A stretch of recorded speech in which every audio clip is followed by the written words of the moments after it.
নমস্কার বন্ধুরা, আধ্যাত্মিক অরূপ কথায় আপনাদেরকে স্বাগত জানাই। কিভাবে জন্ম হয়েছিল বজরংবলীর জানুন হনুমান জয়ন্তীর আগেই। বছরে দুবার করে পালিত হনুমান জয়ন্তী। চৈত্র মাসের পূর্ণিমা একবার হনুমান জয়ন্তী পালিত হয়। আবার কার্তিক মাসেও হনুমান জয়ন্তী পালন করা হয় অনেক জায়গায়। মহাবীর হনুমানকে মহাদেবের একাদশ অবতার হিসাবে মনে করা হয়।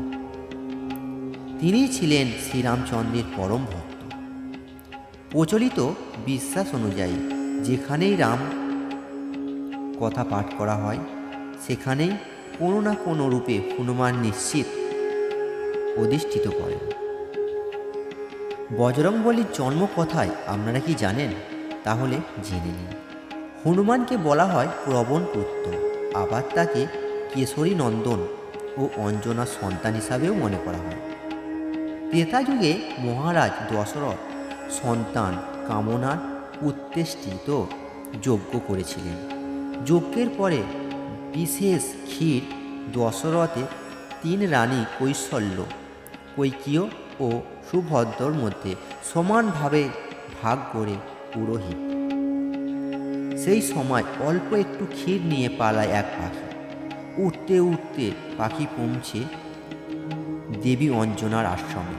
তখন মহাদেব আরাধনা করেছিলেন তিনি। পাখির মুখ থেকে একটু ক্ষীর চলকে গিয়ে পড়ে অঞ্জনার হাতে। একে মহাদেবের প্রসাদ মনে করে খেয়ে নেয় অঞ্জনা। এরপর ঈশ্বরের কৃপায় জন্ম হয় মহাদেবের অন্যতম অবতার বজরংবলী। সেই দিন ছিল চৈত্র মাস। অন্য একটি কাহিনী অনুসারে বানর হিসাবে জন্ম নেন হনুমান। তার মা অঞ্জনা বা অঞ্জনী ছিলেন এক কিন্নরী, যিনি অভিশাপ পেয়ে বানর জন্ম পান।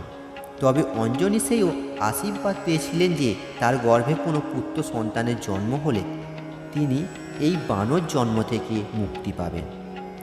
বায়ু বা প্রবণ অঞ্জনীর কানের মধ্য দিয়ে তার শরীরে প্রবেশ করেন।